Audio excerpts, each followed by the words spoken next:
አንቢትን ከኋላ የሚታየው አለ አይደለ? በቃ የአርሰናል ዛሬ ሊወራ የሚችልለት ነገር በትልቁ እስካሁን በአውሮፓ ቻምፒየንስ ሊግ እስከ ግማሽ ፍጻሜ ድረስ ለፍጻሜ ለማለፍ እስከሚያደርገው የመጨረሻው ጨዋታ ድረስ ባለመሸነፍ የመጣበት ግስጋሴ እጅግ በጣም የሚያስጨበጭብ ነው። ተወደደም ተጠላም ይሄንን ማንም ሰው በቃ ሙድ ለመያዝ አሁን አርሰናል እንዲህ ነው እንደዛ ነው ዘግቶ ነው የሚጫወት የሚያስጠላ ጨዋታ ነው ጠፍቶበታል ምናምን አይሰራም። በቃ አርሰናል ግርጃው በዚህ ዓመት በአውሮፓ ቻምፒየንስ ሊግ አመርቂ የሚባል አፈጻጸም፣ አመርቂ የሚባል ውጤት፣ አመርቂ የሚባል ሂደት እያሳየ ያለ ምርጡ ክለብ ነው። የአውሮፓ ምርጡ ክለብ በቃ የጨዋታ እንቅስቃሴውን አሁን ፒኤስጂ እና ሙኒክ ያሳዩት ጨዋታ ምን አይነት ነው? እንዴት ያለ ነው? እሱ ሌላ ጉዳይ ነው። እሱ የተለየ ነው። እሱ ሌላ ደረጃ ላይ ሰቅለውታል። ይሄ 90 ደቂቃ ውስጥ ያየነው ድራማ፣ ያየነው እንቅስቃሴ፣ ያን ያየነው የማጥቃት ቴምፖ፣ ጎል የማስቆጠር ሂደቱ፣ በአንድ ጨዋታ 9 ጎል መመልከታችን ብላብላ ብዙ ነገር ልንነሳ እንችላለን።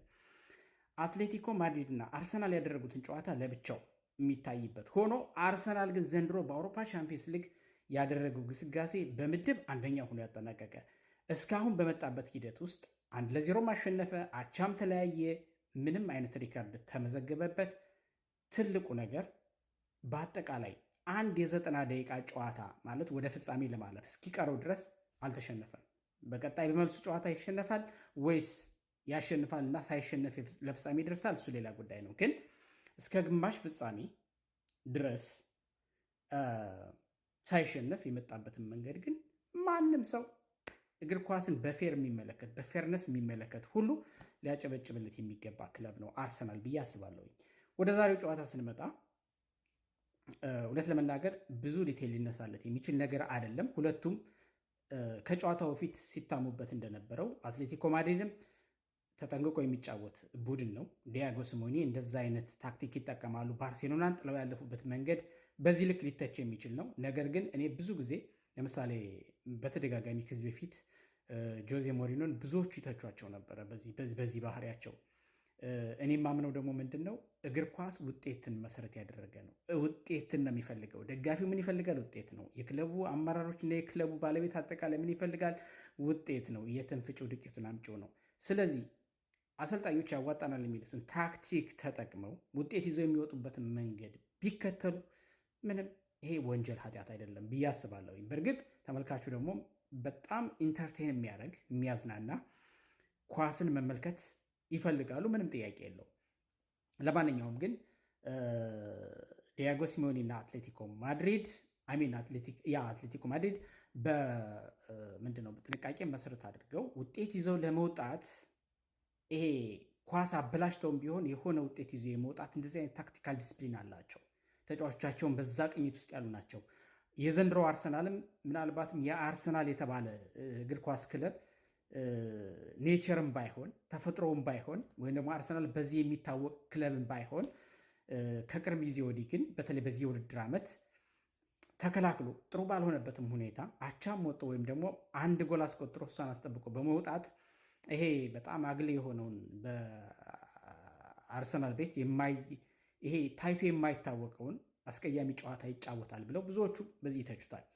ዋቴቨር ግን ውጤት ይዞ መውጣት ነው ትልቁ ነገር። ለማንኛውም ዛሬ የማጥቃት እንቅስቃሴ አልነበረበትም ይህን ጨዋታ ብሎ ድፍን አድርጎ መተቸት የሚቻል አይመስለኝም። በኋላ ላይ ስታስቲካል መረጃዎችን በተወሰነ ዲቴል ለማየት እሞክራለሁኝ። እስከዛው ድረስ ግን በአጠቃላይ የዛሬው እንቅስቃሴ ሁለቱም ጎል እንዳይቆጠርባቸው በተቻላቸው መጠን ጥንቃቄ አድርገዋል። ለዛም ነው ሁለቱም የተገኙት ጎሎች በሁለቱም በኩል በፔናልቲ የተገኙ ናቸው ወይም ደግሞ በፍጹም ቅጣት ምት የተገኙ ናቸው እንጂ በኦፕን ፕሌይ የተገኙ አይደሉም። ስለዚህ ማጥቃትን መሰረት አድርገው የሚደረግ ጨዋታ በኦፕን ፕሌይ ጎል ስኮር ይደረግበታል። ነገር ግን መከላከልን መሰረት አድርጎ ጥንቃቄ መሰረት አድርጎ የሚደረጉ ጨዋታዎች ምናልባትም ታይት በሆነው እንቅስቃሴ ውስጥ በሚገኝ ጥፋት ፔናልቲ ካልተገኘ በስተቀር ወይም ደግሞ ከቆሙ ኳሶች ጎል ስኮር ማድረግ ካልተቻለ በስተቀር በኦፕን ፕሌይ ጎል ልንመለከት አንችልም። ስለዚህ ተመልካቹ ደግሞ ምን ይፈልጋል? በኦፕን ፕሌይ በዛ እንቅስቃሴ ውስጥ ጎል ስኮር ሲደረግ ማየት ይፈልጋል። ምክንያቱም የእግር ኳስ ውበቱ ጎል ስለሆነ የጨዋታ እንቅስቃሴው ስለሆነ። ስለዚህ እንደዚህ አይነት ወደ ግማሽ ፍጻሜ ወደ ፍጻሜ እና ለዋንጫ በሚደረጉ የጨዋታ እንቅስቃሴዎች ግን እንደዚህ አይነት ነገሮች የተለመዱ አይደሉም። ምንጊዜም ቢሆን ውጤትን ነው መሰረት የሚያደርጉት እንጂ ብዙ ጎሎች። ለዛም ነው ብዙ ጊዜ ይሄ ውጤት የሚፈለግባቸው የደርቢ ጨዋታዎች፣ የፍጻሜ ጨዋታዎች፣ ዋንጫ ጨዋታዎች ብዙ ጊዜ የማያምሩት ለዛ ነው። ማሸነፍ እንጂ የማሸነፍን ይሄ ምንድነው ያለመሸነፍን ኢጎ ከፍ አድርጎ እንጂ የሚገባው እንደዚህ አይነት ጨዋታ ላይ ብዙ ጎሎችን ለማስቆጠር አይደለም። ጥሞር ጥንቃቄ ተደርጎ የሚደረጉ ጨዋታዎች ስለሆኑ ለዛም ነው የፒኤስጂ እና የሙኒክ ጨዋታ ዓለምን ያስገረመው። ብዙዎቹ ያደነቁት ለዛ ነው። በግማሽ ፍጻሜ እንደዚህ አይነት ኦፕን የሆነ ጨዋታ፣ እንደዚህ አይነት በማጥቃት ላይ የተመሰረተ ጨዋታ፣ በአንድ ጨዋታ 9 ጎሎችን መመልከት መቻል ምን አይነት ተአምር ነው ብሎ ሰው ያደነቀው ለዛ ነው። ስለዚህ አርሰናልና አትሌቲኮ ማድሪድ ዛሬ በጥንቃቄ ላይ መሰረት አድርገው በተገኙት አጋጣሚ ካውንተር ለማጥቃት ሞከሩ። ግን ጨዋታው በፔናልቲ በተገኘ 2 ጎሎች ሁለቱም አንዳንድ አስቆጥረው 1-1 በሆናቸው ውጤት ተጠናቋል። ስለዚህ በዚህ ውጤት ማን ሞር አድቫንቴጅስ ነው ብለን ካነሳን አርሰናል የተሻለ እድል ይኖረዋል ብዬ አስባለሁ። ምክንያቱም የመልሱ ጨዋታ በሜዳውና በደጋፊው ፊት ነው። ልክ ስፖርቲንግን በጣለበት አይነት ወይ ከስፖርቲንግ ላይ ለምሳሌ ከሜዳው ውጭ 0-0 ተለያይቶ ተመለሰ፣ በሜዳው 1-0 አሸነፈ፣ በ1-0 ድምር ውጤት ወደ ግማሽ ፍጻሜ አለፈ።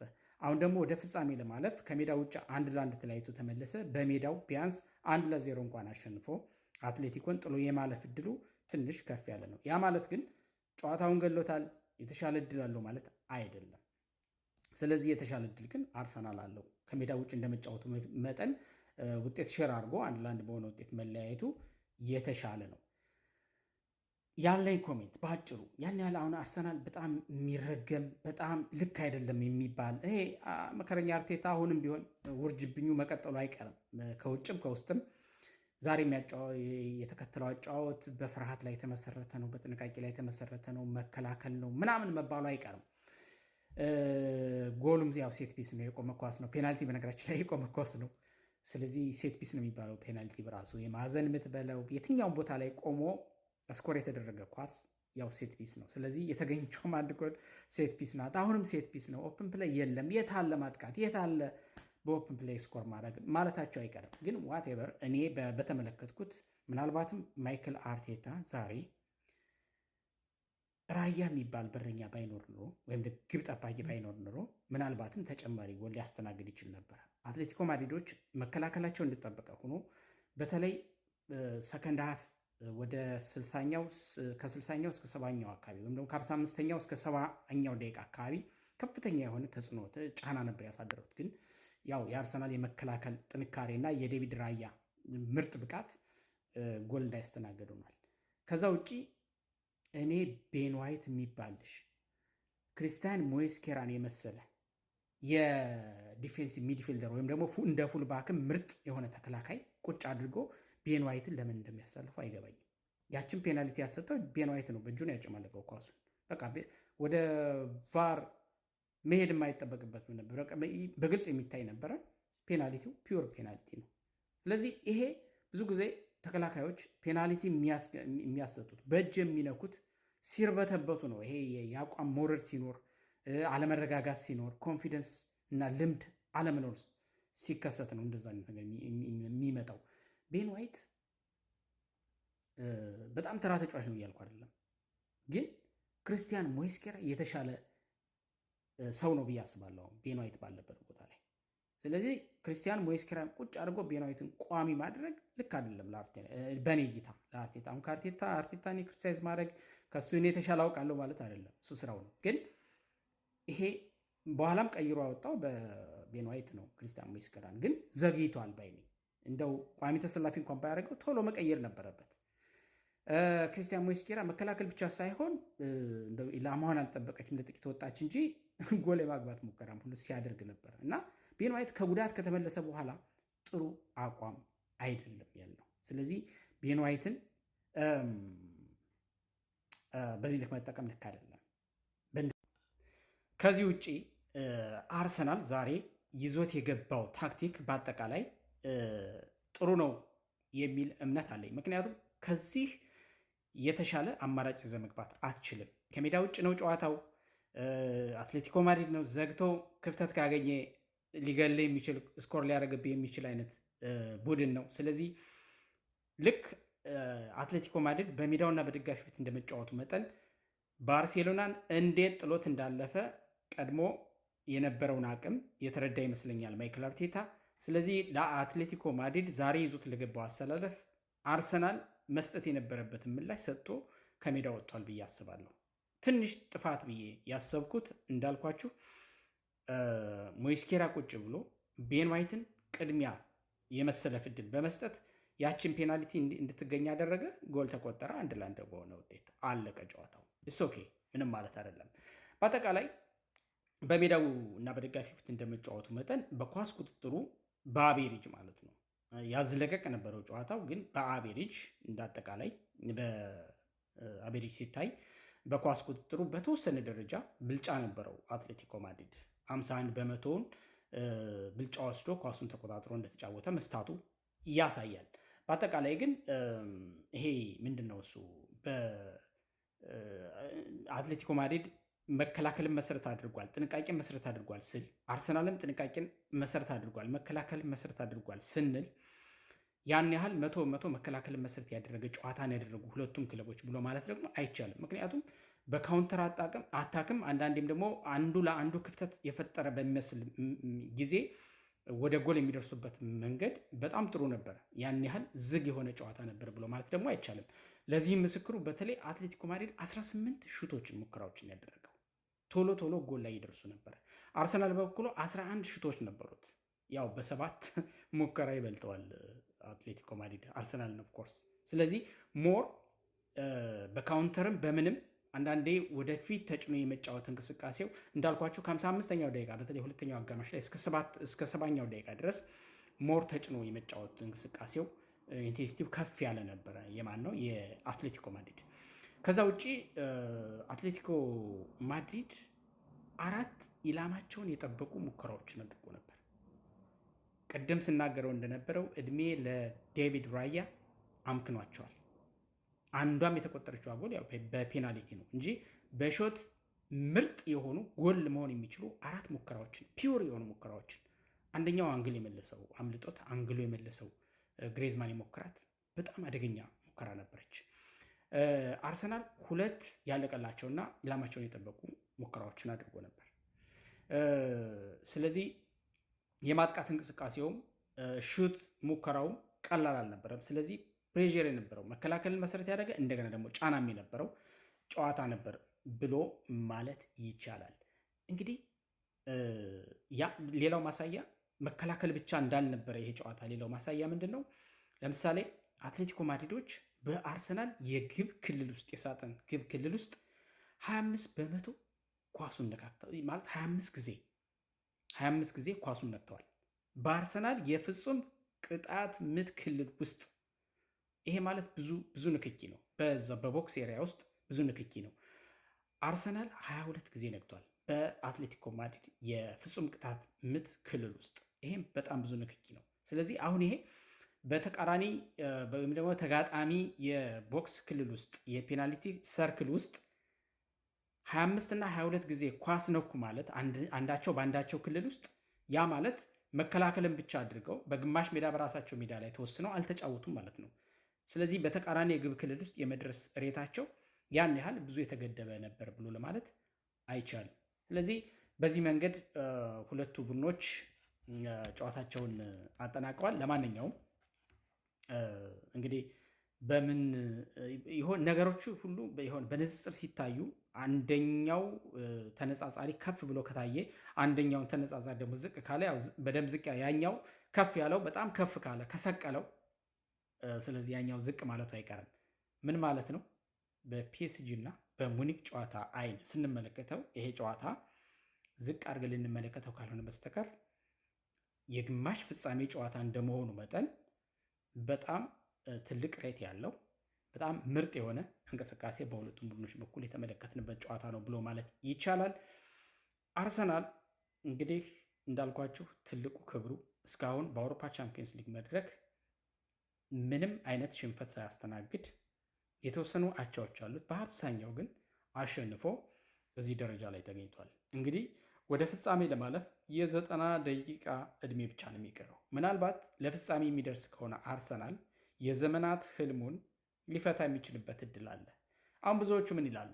የአርሰናል ደጋፊዎች ሳይቀሩ እሰማለሁ እዚህ ሶሻል ሚዲያው ላይ በዚህም በዛም እንሰማለን አንዳንድ የሚባሉ ነገሮች ተንቀልቅለን ፍጻሜ ላይ ደርሰን አጉል ከምንሆን በጊዜ ብንወጣ የሚሉ እንደዚህ በቃ ሲሪየስ ሆኖ እንደዚህ የሚያወራ ሰው ሰምቼ አውቃለሁ። በጣም ይገርመኛል ይህን ስሰማ በሁለት መሰረታዊ ምክንያቶች ነው።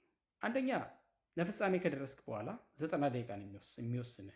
በ90 ደቂቃ ውስጥ በሰማይ የሚብረር በምድር የሚሽከርከር በ90 ደቂቃ ውስጥ በእግር ኳስ የሚፈጠረው ታሪክ አይታወቅም። ባለፈው ዓመት በግማሽ ፍጻሜ በሩብ ፍጻሜ ሪያል ማድሪድ አርሰናል ላይ እንዴት አድርጎ ነው የሚቀጠቅጠው፣ እንዴት አድርጎ ነው የሚጫወትበት ነበር የሚባለው ከጨዋታው በፊት ግን አንጠባጥቦት በደርሶ መልስ ነው ያለፈው። ስለዚህ አሁንም በፍጻሜው ፒኤስጂ ወይም ደግሞ ሙኒክ ሲያገኙት አርሰናል እንዴት አድርገው ተጫውተው ነው በፍጻሜ ታሪክ ታይቶ የማይታወቅ አይነት ውርደት አዋርዶት ነው ዋንጫውን የሚወስደው የሚሉ ይኖራሉ። ነው በእግር ኳስ እንደዛ የሚባል ነገር የለም። በ90 ደቂቃ ውስጥ የሚፈጠረውን ነገር አናውቅም። የመጀመሪያው ነገር ይሄ ነው። ሁለተኛው ነገር ሩብ ፍጻሜ ላይ መቅረትና ግማሽ ፍጻሜ ላይ መውጣት አንድ አይደለም። ግማሽ ፍጻሜ ላይ መውጣትና ለፍጻሜ መድረስ አንድ አይደለም። ስለዚህ ቡድኖች ለፍጻሜ ሲደርሱ አሁን ለምሳሌ አርሰናል ለፍጻሜ ደርሶ እንደ ዋንጫውን ቢነጠቅ አይበለውና የብር ሜዳሊያ ያገኛል። የሽልማት መጠኑ ከፍ ያለ ነው። በታሪኩም ለሁለተኛ ጊዜ ወይም ለሶስተኛ ጊዜ ራነር አፕ ላይ መጨረሻ ፍጻሜ የደረሰ እንደዚህ ሆነር ነው፣ ክብር ነው። በነገራችን ላይ በታላቁ የአውሮፓ ቻምፒየንስ መድረክ ለፍጻሜ መድረስ ትልቅ ክብር ነው። አይ በጊዜ ብንቀር እዛ ደርስን ዋንጫውን አይተን ከምንመለስ የሚሉ ይህ በጣም ከእግር ኳሳዊ ባህሪ ያፈነገጠ አንፕሮፌሽናል የሆነ ሀሳብን የሚያንሸራሽሩ ሰዎች ስለማይ ነው። ስለዚህ እግር ኳስ በዚህ መንገድ ቀጥሏል። በነገራችን ላይ የአውሮፓ ቻምፒየንስ ሊግ እንግዲህ የውድድሮች ሁሉ ንጉስ ነው። እንግዲህ የሊግ ጨዋታዎች እንደ የሊጉ ደረጃ የሚለያይ ሆኖ ግን በአውሮፓ ቻምፒየንስ ሊግ የሚሳተፉ ክለቦች ከሁሉም የአውሮፓ ሊጎች ከሁሉም ታላላቅ ሊጎች የተሻለ ደረጃ ይዘው የሚያጠናቅቁ ለምሳሌ በእንግሊዝ አሁን ስናይ ከ1 እስከ 3 አውቶማቲካሊ ኳሊፋይ ያደርጋሉ። ከዛ በኋላ በፕሌይኦፍ የሚያልፉ አራተኛ። አሁን ደግሞ ኮታው እየጨመረ ነው። በተለይ በምድብ ጨዋታ ወደ ምድብ ጨዋታ ከመጣ በኋላ የአውሮፓ ቻምፒየንስ ሊግ አሁን ለምሳሌ በእንግሊዝ ተጨባጭ ሁኔታ ወደ 5 ከፍ ብሏል ኮታው። ስለዚህ እነዚህ ምርጦች እስከ 5 የሚያዙ እስከ 4 የሚያዙ በየሊጉ ብቻ የተሻለ ደረጃ ያላቸው በአንድ ላይ ተሰባስበው የሚጫወቱበት ስለሆነ የታላላቆቹ ወይም ደግሞ በአውሮፓ ላይ ያሉ ታላላቅ ቲሞች መድረክ ልንለው እንችላለን የአውሮፓ ቻምፒየንስ ሊግ። ስለዚህ በአውሮፓ ቻምፒየንስ ሊግ በዚህ ደረጃ የአርሰናል መገኘት ትልቅ ክብር ነው፣ ትልቅ ኩራት ነው። የሚያስገኘውም ነገር ቀላል አይደለም። እንደ ክብርም እንደ ሆኖሩም ትንሽ ከፍ ያለ ነው እና ብራቮ አርሰናል ለማለት ያለው ሳይሸነፍ እዚህ ድረስ መምጣቱ በዚህ ትልቅ መድረክ ላይ እዚህ ደረጃ ላይ መድረሱ የሚያስጨበጭብ ነው። ማይክል አርቴታ በቃ ዛሬም ይረግሙታል ደጋፊዎች። በጣም ይገርመኛል። ለዚህ ክብር ያበቃው ማይክል አርቴታ ነው። ታንክስቱ ማይክል አርቴታ ማለት አለባቸው የአርሰናል ደጋፊዎች። ታንክስቱ አርቴታ ማለት አለባቸው። ምክንያቱም አርሰናል አርቴታ ከመያዙ በፊት ወደዚህ ክብር ከመመለሱ በፊት ለብዙ ዓመታት 5፣ 6፣ 7 ብለን ለምንጠራው ዓመታት ተከታታይ ዓመታት ከተሳትፎ ርቆ ነበረ። በማይመጥነው ደረጃ ላይ ነበር የሚገኘው። አሁን በአውሮፓ ቻምፒየንስ ሊግ መድረክ መመለሱ ብቻ ሳይሆን እስከዚህ ክብር እየመጣ ነው። ባለፈው ዓመት እስከ ግማሽ ፍጻሜ ያመጣው፣ በዚህ ዓመት ደግሞ ይሄው ግማሽ ፍጻሜ ማለት ከሩብ ፍጻሜ ወደ ግማሽ ፍጻሜ ነው ማለፍ ያልቻለው። ወደ ግማሽ ፍጻሜ ለመግባት ሲል የቀረው። በዚህ ዓመት ደግሞ ወደ ፍጻሜ ይሄው እየታገለ ነው። እንግዲህ ፍጻሜ ከደረሰ ደግሞ ከዛ በኋላ ዋንጫ አጣ ሌላ ጉዳይ ነው። ካገኘ ሌላ ሌቭል ነው፣ ሌላ ጣራ ነው መቼም ማይክል አርቴታ። ከዛ በኋላ ኤሚሬትስ ላይ ሐውልት ነው እንግዲህ ከአውሮፓ ቻምፒየንስ ሊግ ዋንጫው ጋር እንደዚህ አድርጎ ሐውልት እንደሚገነባለት ባይሆንም በፕሪሚየር ሊጉም ቢሆን ብቻ የሆነ ነገር እጠብቃለሁ። አርቴታ ታንክ ዩ አርቴታ። በእውነት